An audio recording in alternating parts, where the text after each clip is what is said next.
This episode is part of the EUTERPE podcast series on European literatures and gender from a transnational perspective.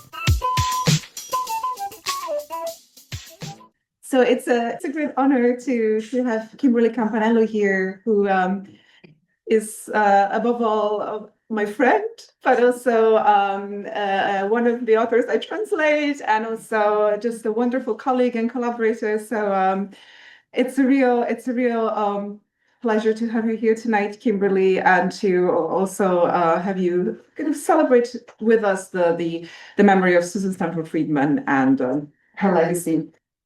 So Kimberly Campanello is an award-winning poet.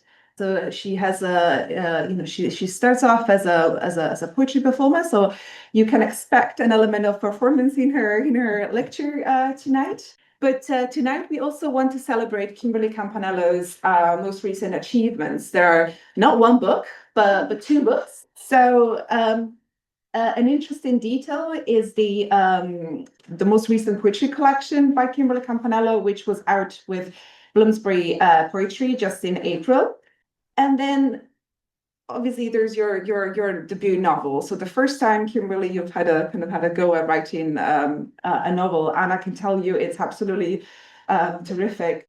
So we're really here tonight to celebrate these two works. So Kimberly Campanello's An Interesting Detail also contains a poem, Moving Nowhere Here, which I have translated into Italian and is going to come out in Italy's major poetry review, Poesia, Rivista Internazionale di Cultura Poetica, in the summer, and we're really excited about that.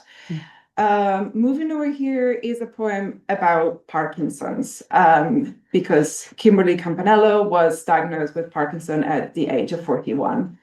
And so a lot of our work is about moving to go somewhere, sometimes to go nowhere.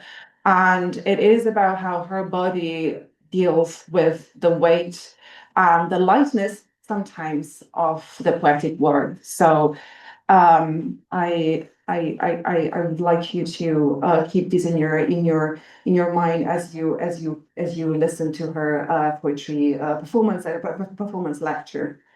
Other thing I should mention, which I nearly forgot to say, is that you're also an academic and you're a professor of poetry at the University of Leeds, and you're here on your double capacity as an academic and as a poet.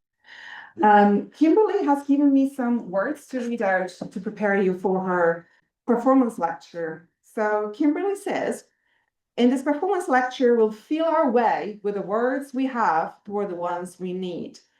Periphrasis is a key on a ring, a set of words to pass, to unmap plans, to dignify wounds, to resurrect.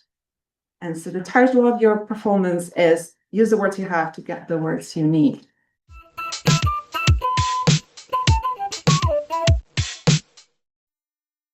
Italian, American, Midwest. Our restaurant, founded by my grandfather, son of immigrants, 1957. Now run by my father. Still. Pizza, money, cars, yards, refrigerators, ice cream bars, wads of cash, stuffed into the hands of children, then young adults, leaving on trips or not. Money into the hands of my now old sons and daughters of the immigrant. Money into my hands, into my cousin's hands, stuffing us and slapping us to love.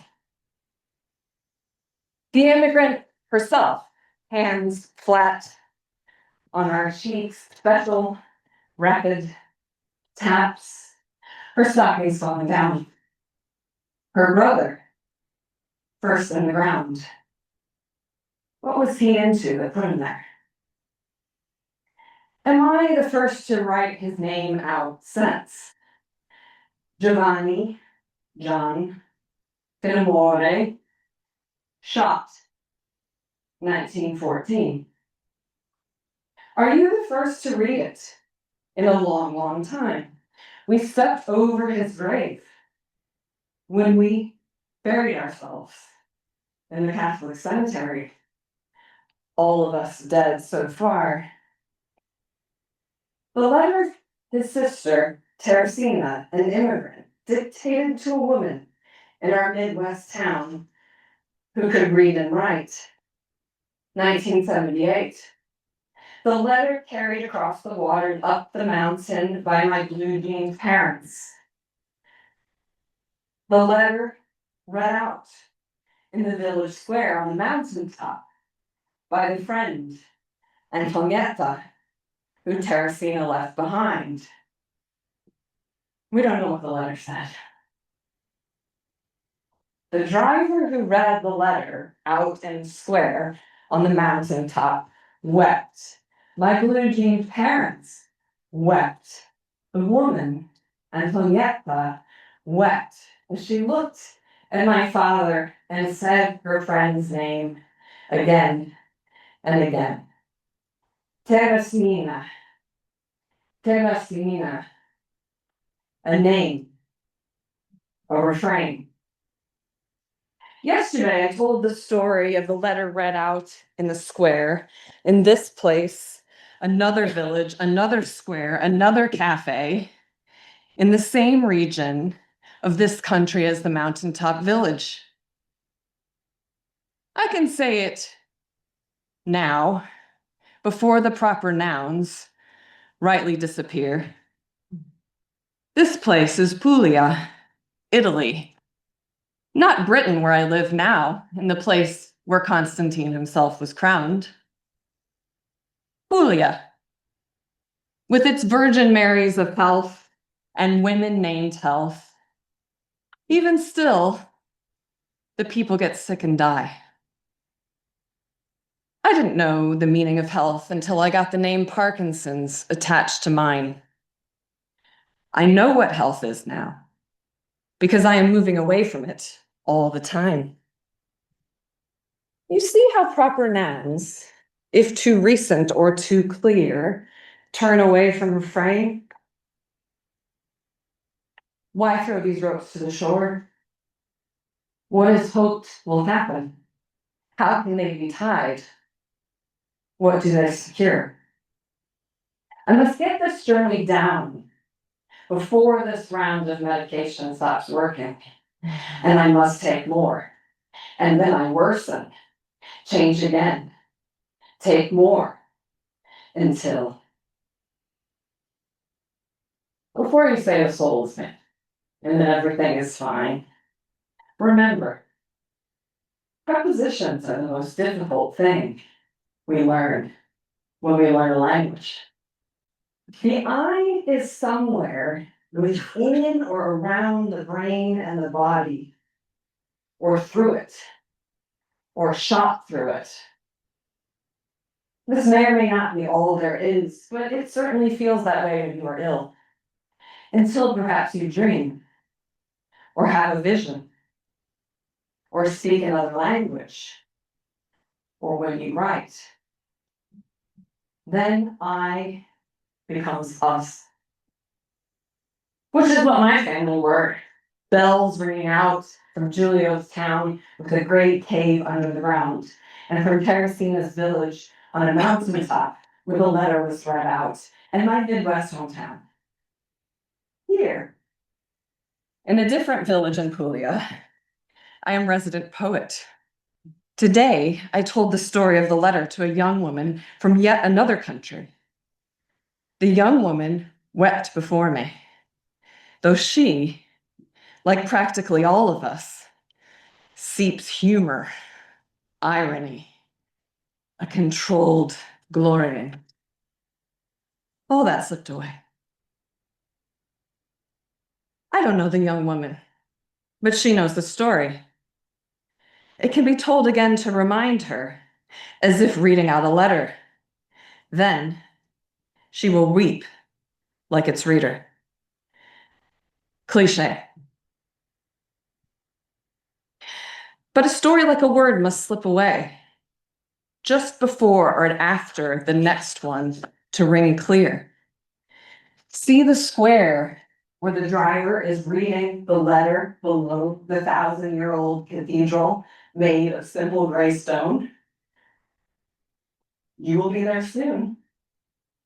You're on the way there now. That cathedral above the square is described here in this rare book, in this library, in this castle where I am sitting as resident poet.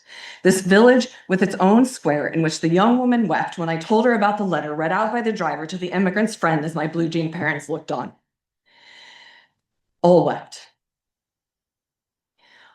All that is pictured of the cathedral in the book are tiny repeating squares fixed to the external wall. A unique and intriguing design. Repeated squares. A series of letters fixed in a common phrase. Repeated. A refrain.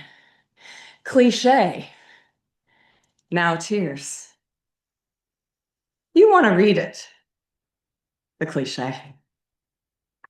You've certainly watched it for the 9 hours and the 86 hours. You watched the stories that I won't name. The one titled as a man who cares for others, and the one titled as a family that is a type of voice. From the wedding to the diner. From murder to murder. Those hours you spent, the 9 hours and the 86, the first of many times you spent them are the same age as the immigrant, Teresina. When she died, he was buried in the family plot, with the rest of us dead so far, with her brother, Giovanni, who was shot, I now know, in 1914. All the graves on you. Teresina's and her daughter, who pulled boiling pasta water over herself and died, age 4. Teresina's first husband in the flu pandemic, 1918. Her second husband, a great-grandfather, Giulio. An accident meant his damaged brain would not let him eat. 1945. Her sister, Sanita, health, died an old woman. All her daughters and her son, my grandfather, Gregory. All these dates, these numbers, names, and links, can they speak the mysteries of joy and pain? If so, fix. When Teresina went in, I was double digits. She was born in the last century. A few years before that, we were told it was the end of history. It was, of course, but not. We don't know who the letter said. Did the letter say Giovanni, who as a child ran barefoot from the square up to the cathedral, surely he did something like that, is dead? He was dead 6 years by that time, the time the blue jean parents stood next to the weeping driver as he read. The cathedral bell sounded through the space between stone. The old woman wept, the driver wept, the blue jean kids by parents lost control of their glory. Teresina, Teresina, Teresina. I emailed the Italian-American writer, and the woman's daughter replied. She said her mother is too old to read. My message had praised the passage in the woman's great novel. The passage says how all her life the child longed to speak to the old woman. The child and the woman did not share language. The old woman died. The child grew up to become a writer. The writer learned to speak the language. The writer wrote a book about the old woman's life. The beach is nearby, but this is not written for the beach. It's not an easeful story with absorbing characters. I am writing this for you to read out in spaces of uncertain origin, spaces where the story is always more complicated to tell than you can in one night. This is for you to read as not in a cafe, in a square, or a village, than in your expansive backyard with its just mown grass and your tomato plants, if you have them. If not, maybe someone will stop by with a paper bag full and drop them off. Or we, past all that. This is for now. And whenever that comes after the past. The cliche that stories make us human, the cliche that we live in them, through them, is that what it takes? In America, the dreamland, we inhabit the town with the island named for the heart of an animal. The animal is now long gone, like the forests cleared to build our houses, wiped from the surface, like most of the people who were in the dreamland already, who saw islands and parks in this way. That story, those parts. Words in so many languages sliding around low to the ground, as if to wipe it clean. Water and vinegar and a rag underfoot. Use hands at the corners and thresholds. Storms, unheard of high winds. A door slams in a distant room in this house, in this village where I am resident poet. This village with its square and its shrine and its library and the castle with its rare book that shows the tiny repeating squares fixed to the external wall of the cathedral in that mountaintop village with its square where the letters are not. A unique entry. Squares. A series of letters fixed in a common phrase. Cliche. Now tears. We'll get into detail in the history of this church. It molds 813 martyr skulls embedded in the chapel wall. The glass covering was added in the mid-20th century to shield the skulls from dust and thereby save on labor costs. I've read about this before, but you may or may not have noticed it in my files. It pertains to the cheekbones of the martyrs and the significance of their height and prominence. The cheekbones are reaching for the stars, one might say, and consistently so. The prominence of the mind or the head and the abiding orientation of Western thought may have something to do with the fact that it takes so long for the soul to decay, particularly in dry climates, where over the years so much civilization has plunged its trusted root into the earth again. Imagine how different everything would be if the womb was visible to us in the first place, and if we could resist the rot and hold its shape for hundreds, even thousands of years.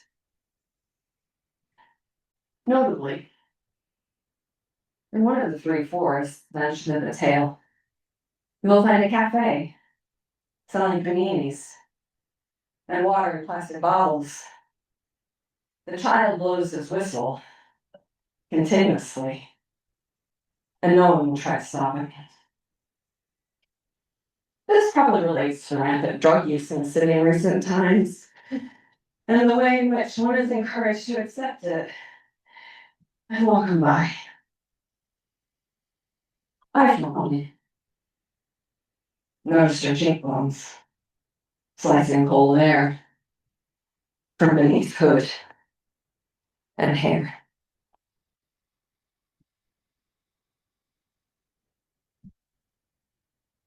All those details. So, my book's called An Interesting Detail, and my brain, I'm always looking at my brain and thinking, what is going on there? But of course I can't look at it. So I have to look at other people who've looked at brains and think, is that what it's doing? So certain forms of creativity arise not merely from the inability to disregard and extraneous details, case in point, but also from the coordination between salience and executive network processes that detect, promote, and refine unconventional inputs into creative outputs. Maybe. Apparently first adopted in the phrase en détail, in detail, as opposed to en gros, in the gross or wholesale. Okay. Detail. So it's a particular honor to give this lecture because if there wasn't for Susan Stanford Friedman, I would not be here because I'm not a PhD. So it's very much an honor to be here. So what words do we have? With the rise of Hitler, H.D. in particular was convinced there would be another world war.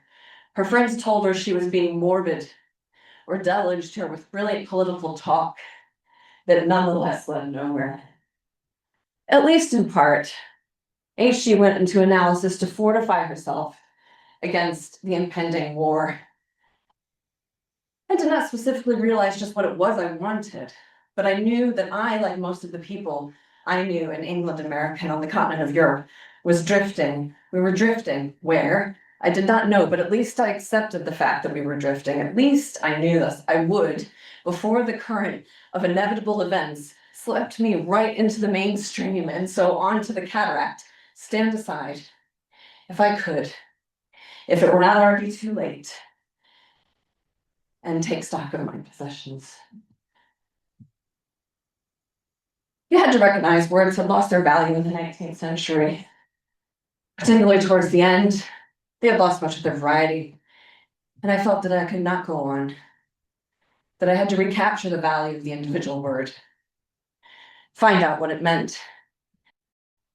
One of the things that's been interesting to me is to think about why my brain works well when I work on other languages or when I'm translating or when I'm trying to move language. And it's something to do with this basal ganglia area, and it's something else to do with being a non-expert interpreter. And it's something to do with being in person, not being in the digital realm. So this is something that's very of interest to me. And of course, circumlocution. We know about that. I crossed the border into another state. A state within a set of states called United. My bags were taken away, along with my medications. The box of the pills were of no interest to the border agent. From behind glass, in a wheelchair, I watched the agent take time with my book, reading its contents.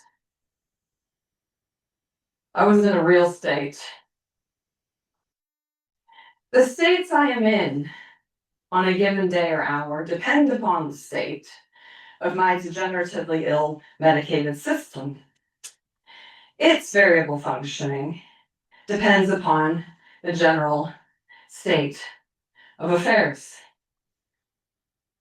The book the agent was reading says, we ought not, therefore, to imagine that because Columbus was familiar with maps of the world and geographical treatises, that he was inclined toward a modern, rational view of the world.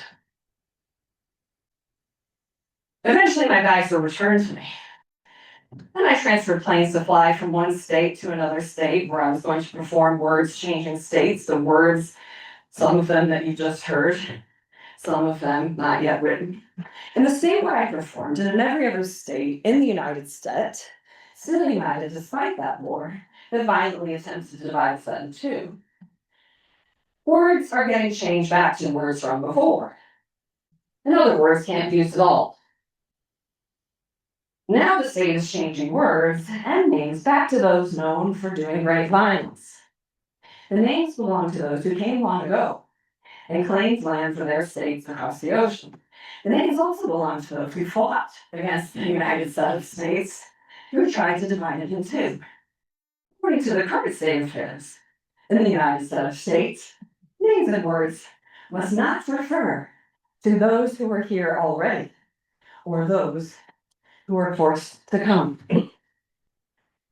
There are other words you cannot use.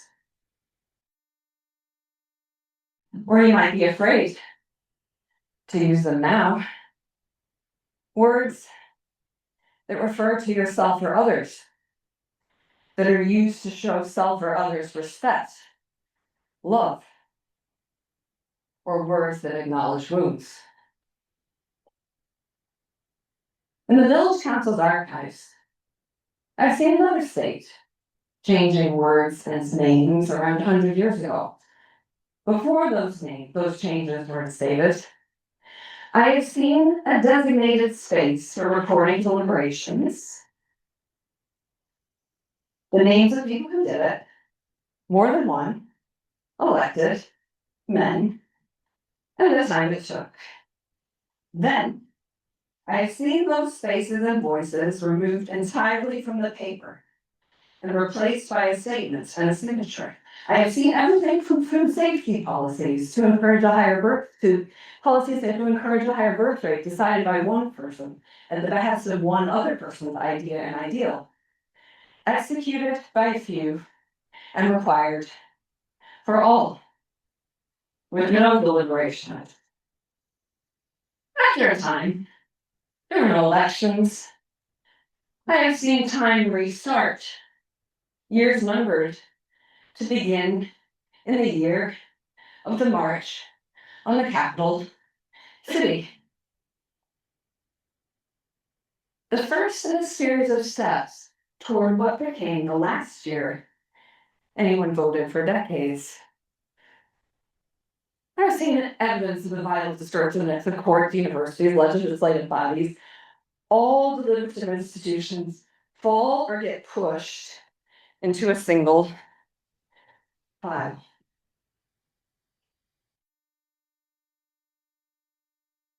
There's the question of origins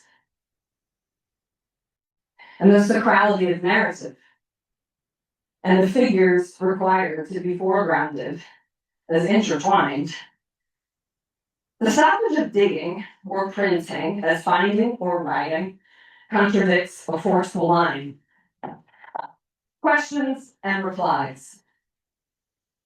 There's story depicted with characters as images, the story you are in, or to which you ascribe your state of undermine. The shift is centrality when things get triumphant in your favor. In favor of you and yours, whom you style in this or that form, both in and out of your making, until tough comes anyway. And so you wait retrospectively for rationale, for the ultimate apostasy. Light, food, medicine, withdrawn from anywhere or anyone in this whole one now, meanwhile, always then, in which all are tied. Solely this here and everywhere, in any way built and building at a steep price. Us and them. Ruined vestiges. Words unshelved. Example, carrying. There's the issue of time. What was seen by ancestors? In what light? When? Where are we beneath the planets? The holes we dig ourselves to be or symbolize sky falling in. An empire dug in and in, so generating evidence for a storyline. Any day now, go for learning darkness. in an unknown language.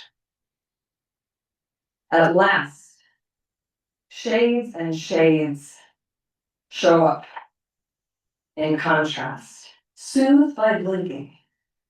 Moon and stars align, frayed and forked, vessels beaking, sensible skin leaking.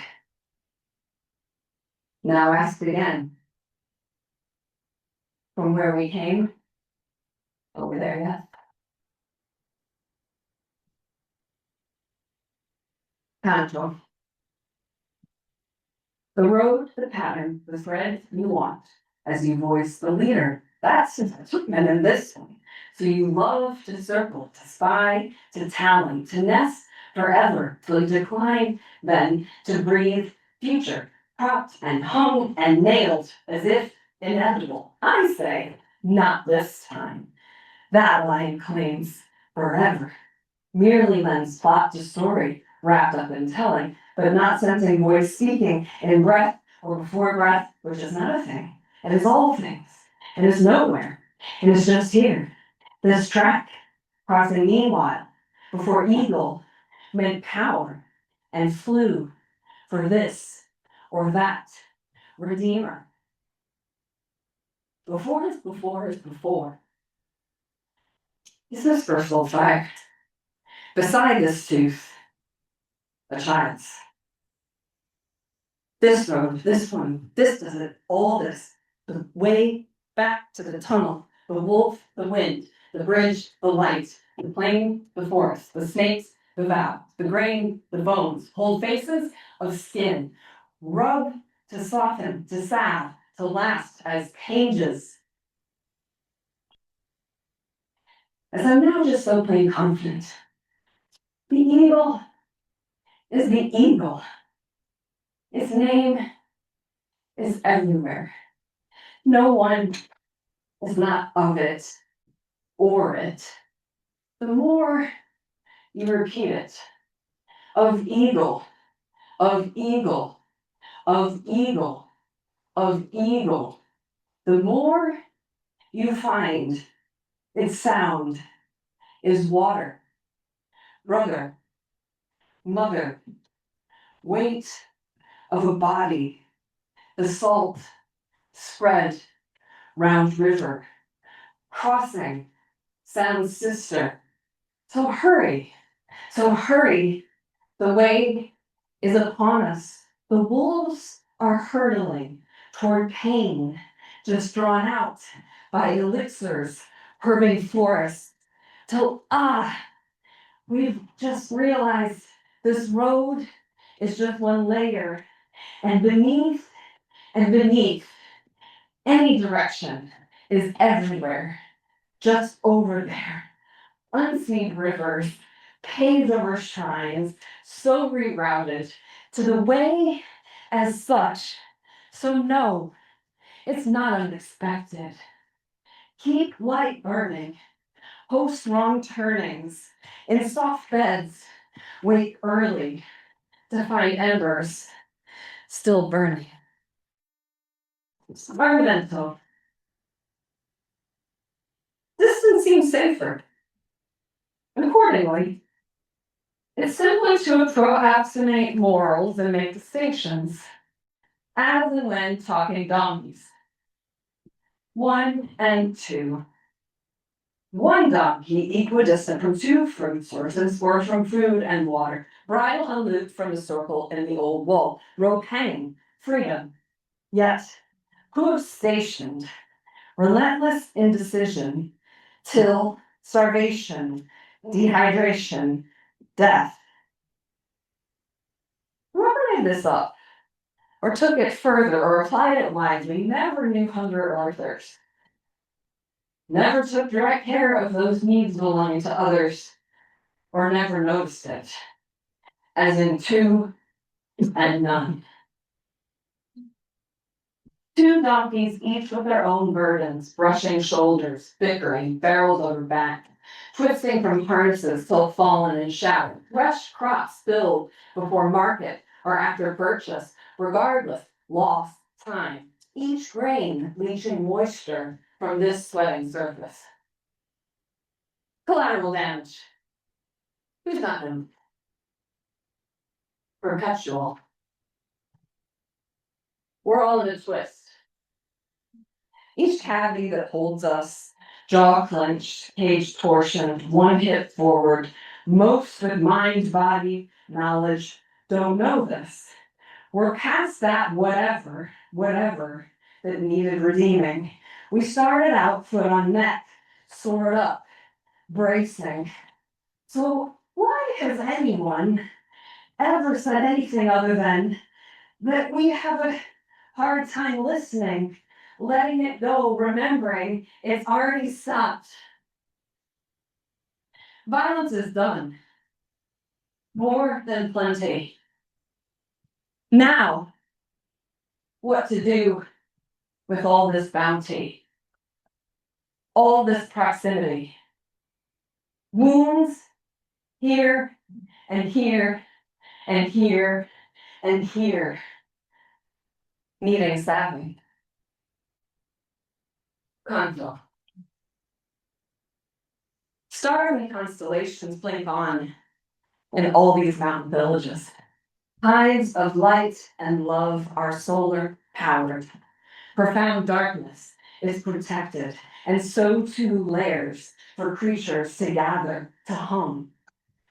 Paintings trying to depict such foundations, sparks of love and represented glances, phrases tongued in streams from fountains, minds nested in bodily places of vows that unwind to never untie.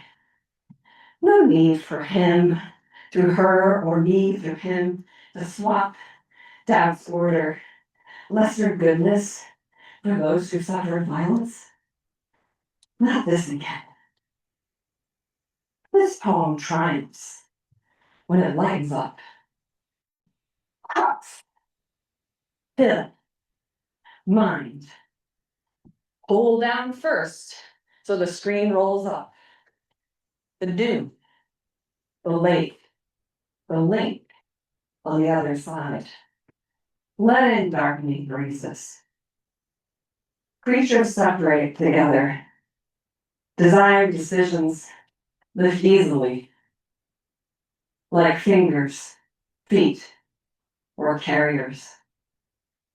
Journeying pain remembers pain of others. The sun gets hot-faced over the basics. The self into lamb, into wolf, into dog, into deer, into hunger, into food piled up. Who's not free willing? Who's got no starred pulsing? No worries, no blame, no praise. This knot ties itself to itself, form and shape. An animal here, a concept there, no inside out. Eternally, internally, merely wears everywhere. In the treehouse, the poet Kay remembers readying for the outage in the winter. In her house at the old door to the city that is now a village, the door the poet Kay likes to think was swept away in a whirlwind. The neighbor named for the type of flower, the one you can't see, and has a steel knee, and sang the song about the little handful of flowers gathered for love. That neighbor came to the poet Kay's door the night before. She came with a warning and the timing. Tomorrow, the whole village will be shut off all day. The only safe way to repair this old system is to let it rest while you fix it. Then bring it back on in time. Cook all your food beforehand. Boil your water, fill the bottles and tie them to your waist with your apron and a foldable blanket tucked in and over. Wear a scarf and a kerchief. Plug all those things in. The ones you need for your work, for writing. You don't remember. You don't even know what it's like to live without all this.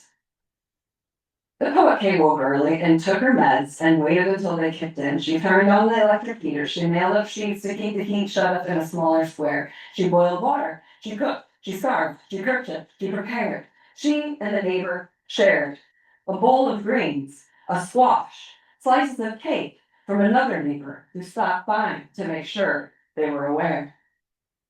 In the treehouse, the poet Kay remembers her walks along the hem of the village's bright skirt that drapes over the mountain every night. She is warned. Beyond the hem, the wolves, the boars, a car pierces the dark valley with its own stored light. The lights of the village pool within, but do not reach the shore.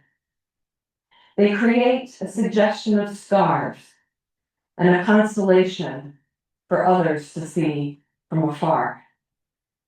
For those within, a star is a single sun.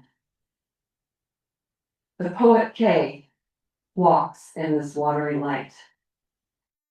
Sometimes she feels like she is walking on it. She feels so right.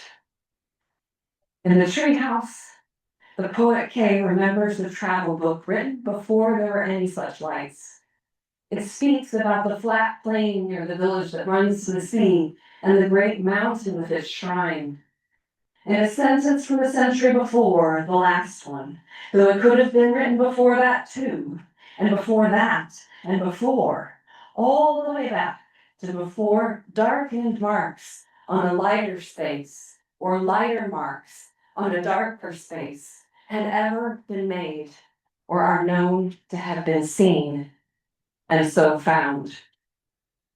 The book said that each night, along the old tracks that cross the earth from top to bottom in a slant, the shepherds build their tiny fires to keep away wolves and thieves. The book says that if you're an artist and you go to this place, you will want to depict this suggestive scene. The author has felt as such and still feels it, though it's no use to represent such light and such darkness. Within it, without, which is what all such soulness means. You feel such desire to make this clear, but you must wait. You must wait for the day. And so the engraving on the next page shows the scene in late afternoon, and the tabletop stretches as seen, and the shepherd leans back as if to rest on the edge of the frame. In the treehouse in the university, the thinker is reading her beautiful pages about electric light and how it changed the soul. The treehouse is so named to suggest a place to play in, and a place to view from, and a place to curl up in, to speak as long as you like. Listening. The poet Kay thinks it is so, after all. Out the window, the sun goes down pink and brings up a glow on faces walking by, like always. Inside the treehouse, the light is the same as always. Solar powered, triggered by movement, bright. In such places, we are in the lair, and in the sky, and in the pool, and at the hem, and our thoughts, when shared, go beyond and beyond and beyond. Thank you.